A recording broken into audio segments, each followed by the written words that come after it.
Qué bueno ha sido compartir durante estos 3 meses un tema como el libro de Marcos. Cuánto hemos aprendido, cuántas historias que han llenado no solamente nuestro conocimiento, sino nuestro corazón de esperanza. Un libro que yo confieso poco había leído, pero qué bendición es tener este evangelio de Marcos para nosotros. Estamos en el tema número 13, estamos concluyendo, queremos invitarles para que ustedes consigan el siguiente folleto, ¿ok? El tema del Evangelio en Juan, ese es el que sigue. Estudiaremos todo el libro de Juan, consígase este material y sobre todo les recomiendo el 3 en 1. Es un folleto mucho más completo y usted va a tener muchas más herramientas de entendimiento. Así que bueno, gracias a Dios por permitirnos grabar todos los temas. Gracias a ustedes por estar pendientes. Déjenos su comentario aquí abajo. Escriba qué aprendió. Este trimestre aprendí qué y déjenos sus aprendizajes ahí. Y gracias por mandarlo a otras personas. Agradezco a mi equipo de trabajo, a Yoli en cámaras, a Esteban Noriega en la excelente edición. Es un muy buen trabajo de Esteban. Muchas gracias, Esteban, por apoyar y colaborar con este ministerio. Vamos a nuestro repaso 13. Título: El Señor resucitado. Lecciones de la Biblia con Daniel Herrera. Bienvenidos a Lecciones de la Biblia, un espacio para estudiar y entender la palabra de Dios. Vamos a orar para comenzar. Señor bueno, gracias por estas experiencias en Marcos. Han sido muy buenas. Ahora ayúdanos a vivirla.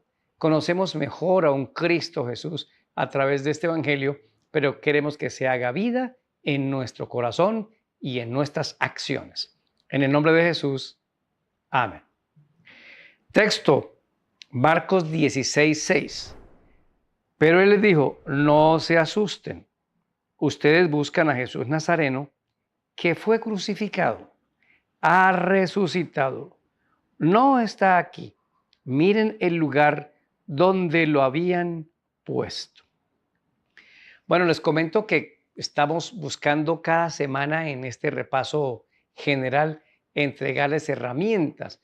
Ya les dimos el libro de dones, les dimos en la semana anterior el informe forense de la muerte de Cristo.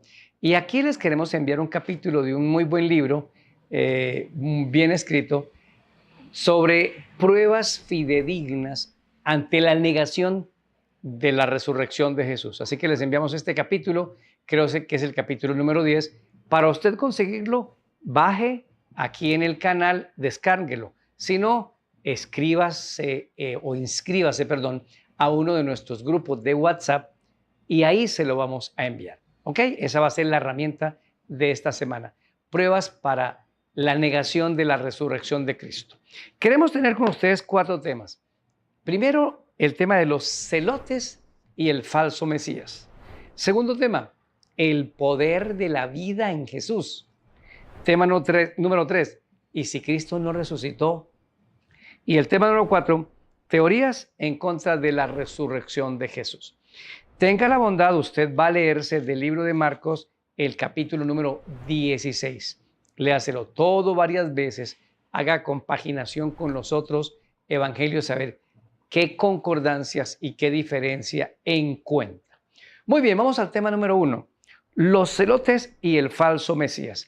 Me voy a remitir a Lucas capítulo número 13, versículo número 1.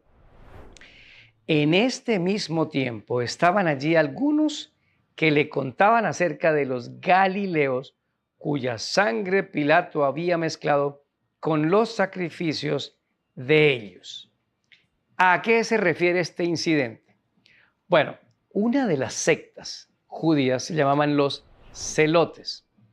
Ellos tenían como centro de su vida que el reino había que arrebatarlo por las armas, que había que hacer una guerra si fuera necesario, que había que matar si fuera necesario, con el fin de instalar a un Mesías. De cuando en cuando había revueltas Y esta de Lucas 13:1 es una de esas revueltas en Galilea que Pilato aplastó matando a estos galileos que pertenecían a los celotes. ¿Cuál es el problema aquí? Los celotes creían que iban a instalar un Mesías en el lugar de Roma. En el puesto de Roma había que sacarlos de Jerusalén y volver a poner un rey como David. Por eso se filtró todo esto y hasta sus discípulos estaban confundidos. Esperaban un Mesías que fuera guerrero y entrara victorioso en Jerusalén con sus ejércitos, sediento de sangre de los romanos. Pero vino un hombre humilde y sencillo, sentado en un burrito, para anunciarse como el rey de Israel, el rey del mundo. Así que los celotes siempre intentaban probar que tenían un Mesías, pero los celotes tenían un problema. El Mesías moriría y resucitaría al tercer día. ¿Había muchas tumbas vacías de los celotes? No había tumbas vacías. Todos los celotes que murieron como Mesías, ahí estaban muertos. Eso confirmaba que Jesucristo era el Mesías, que no era uno de los celotes, que por ahí no era el establecimiento del reino. Las cosas a la fuerza no funcionan. Nosotros debemos reclamar lo que nos corresponde con cariño o a través de los requerimientos de la ley del mundo, la ley que nos gobierna, distinta a la ley de Dios, sino las leyes que protegen a una mamá de una herencia, a unos hijos de una herencia o de unos derechos fundamentales. Pero lo que sí que debe quedar claro es que el reino de Dios, los valientes lo arrebatan. ¿Cuáles valientes? Los valientes que siguen enfrentando al mal, los que soportan la tentación y los que pueden sufrir por Cristo Jesús. Los celotes nunca pudieron demostrar que tenían un Mesías por un problema. Celote que moría, que decía que era el Mesías, celote que enterraban y no resucitaba. Por eso quise tocar este tema, porque era una de los choques y controversias que Cristo tenía que enfrentar, y específicamente su resurrección confirmó que Cristo era el verdadero Mesías. Bien, vamos a un segundo punto. El poder de la vida en Jesús. Les voy a leer dos textos. Uno está en Romanos capítulo 8, versículo número 11, con respecto a la pregunta ¿quién resucitó a Cristo Jesús? Romanos 8:11 dice: y si el espíritu de aquel que levantó de los muertos a Jesús mora en vosotros, el que levantó de los muertos a Cristo Jesús vivificará también vuestros cuerpos mortales por su espíritu que mora en vosotros. Así que lo que nos está diciendo este texto es que el Espíritu Santo levantó a Cristo de los muertos. Les muestro otro. Hechos capítulo 5, versículo número 30. El Dios de nuestros padres que levantó a Jesús, a quien vosotros matasteis, colgándole en un madero. De paso, la palabra madero no significa que era un solo palo. La cruz era un vertical y un horizontal, el travesaño. Madero porque es hecho de madera. Eso es lo único que está diciendo ahí. Pero ojo que este texto está diciendo que ahora no fue el Espíritu Santo el que levantó a Jesús de los muertos, sino el Padre. Lo levantó después de que lo colgaron en la cruz. ¿Cómo es la cosa? ¿Cómo es la situación? El primer punto es que siempre el Padre, el Hijo y el Espíritu Santo, la deidad, los tres seres individuales que forman una sola familia de gobierno que se llama Dios, siempre están presentes para las acciones de salvación en el ser humano. Estuvieron juntos en la creación, dijo Dios en Génesis 1, hagamos al hombre a nuestra semejanza. Entre varios están hablando. En Génesis 11, bajemos, descendamos y confundamos a los que están construyendo la Torre de Babel. Otra vez los tres juntos. En ocasión del nacimiento de Jesús, de la concepción, el Padre da la orden. El Espíritu Santo coloca a Cristo en María y Cristo es el que después nace. Otra vez los tres están ahí. ¿Qué me dicen del bautismo? El Padre, el Hijo y el Espíritu Santo presentes. pues en la muerte de Cristo también estuvieron presentes. Por eso Pablo dice, Dios lo levantó de los muertos, y Pedro dice, Dios le levantó de los muertos, y Pablo dice, el Espíritu. ¿Cómo desenredamos esto? Miren estos tres textos. Juan capítulo 1, versículo número 4. Juan 1, 4. En él estaba la vida, y la vida era la luz de los hombres. ¿En quién estaba la vida? En el Verbo. ¿Y quién es el Verbo? Juan 1, 14. El Verbo se hizo carne. Cristo tiene la vida. Él tiene vida propia. En él está la vida y la da a los hombres. Luego en Juan 11, él, hablando con María y con Marta, les dice lo siguiente en Juan 11, 25. Jesús le dijo, yo soy la resurrección y la vida. El que cree en mí, aunque esté muerto, vivirá. Tremendo desafío. Yo soy la resurrección, yo soy la vida. Entonces, ¿quién resucita a Cristo? Pues a Cristo lo resucita su propio poder. Una cosa es que esté en la tumba, dormido, el sueño de la muerte, y que lo llamen a despertarse, pero es su propia vida, es el propio poder, la vida que había en Cristo. Para nosotros es muy complicado entender este asunto, porque alguien se muere, pero tiene el motor para volverse a encender, si lo llaman. Pues Cristo lo dijo bien claro en Juan capítulo 10, versículo número 18. Nadie me la quita, o sea, la vida, sino que yo de mí mismo la pongo. Tengo poder para ponerla y tengo poder para volverla a tomar. Este mandamiento recibí de mi Padre. ¿Sí ven? Esta orden recibí de mi Padre. ¿Cuál? Yo tengo poder para que ustedes me quiten la vida, pero yo también tengo poder para volverla a tomar. ¿Cuál es el punto central aquí? Cristo se resucitó a sí mismo por el poder que había en él. Por eso él puede cumplir fielmente su promesa. El que cree en mí, aunque esté muerto, vivirá. Si Cristo no se resucita por su propio poder y tiene que el Padre y el Hijo resucitarlo, Él no puede resucitarnos a nosotros. ¿Por qué? Porque no tiene el poder para hacerlo. Y este punto es supremamente importante. No hay que confundir que los miembros de la deidad, los tres están juntos siempre, son tres seres individuales, pero que Cristo es resucitado por el poder inherente que había dentro de sí. Esto nos da una confianza plena y absoluta para poder creer en Cristo. Y de aquí partimos al punto número 3, que es una pregunta interesante. ¿Y si no resucitó? ¿Qué hubiera pasado si Cristo no hubiera resucitado? Miren, el plan de salvación tiene dos componentes esenciales. El primer componente es el pago de la deuda, que se llama muerte eterna. Y el segundo componente es darle poder a este que ahora tiene vida eterna nueva para que obedezca. Me explico. Cuando los seres humanos pecamos, la única manera de que nos volviéramos a arreglar este problema es que un ser humano, como tiene una deuda que se llama muerte eterna, pues se moría y él mismo se resucitaba. Como un ser humano no puede hacerlo, vino alguien en reemplazo de nosotros, que es Dios, como humano en Cristo Jesús, y muere en nuestro lugar y se resucita a sí mismo para decir, mire, la deuda de la muerte eterna para todos ya está cancelada.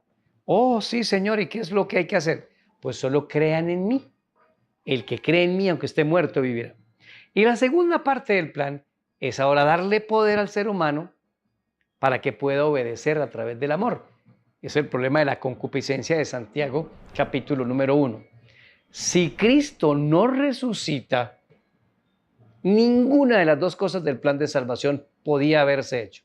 Porque con un Cristo muerto no hay quien me dé resurrección.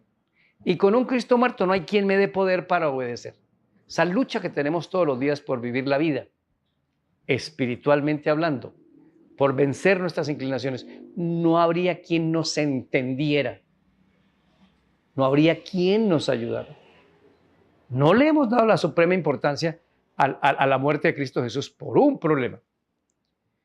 La iglesia cristiana que se apartó de la verdad tomó el elemento de la resurrección de Cristo en domingo para volver el domingo un día santo y transferirle la santidad del sábado y decir que en virtud de la resurrección de Cristo, ahora el día de descanso semanal se cambió de sábado a domingo.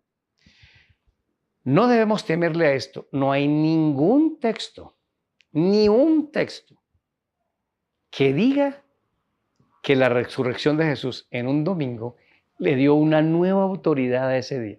Ninguno. Búsquelo, envuélvalo, interprételo malo como quiera, pero no existe ningún texto para ello. Ahora, en uno de los temas de los videos de esta semana, usted se va a encontrar con algo interesante. Ya vimos aquí la importancia de la resurrección de Cristo, lo acabamos de explicar, pero es que la resurrección de Cristo y su muerte y su sepultura guarda relación con otro acto importante en la salvación, se llama el bautismo. Con el bautismo, esté pendiente porque ahí vamos a confirmar esa conexión. Nosotros deberíamos hacerle mucho auge a la resurrección de Cristo. Con un Cristo muerto, vamos a leerlo en 1 Corintios capítulo 15, del 12 al 16.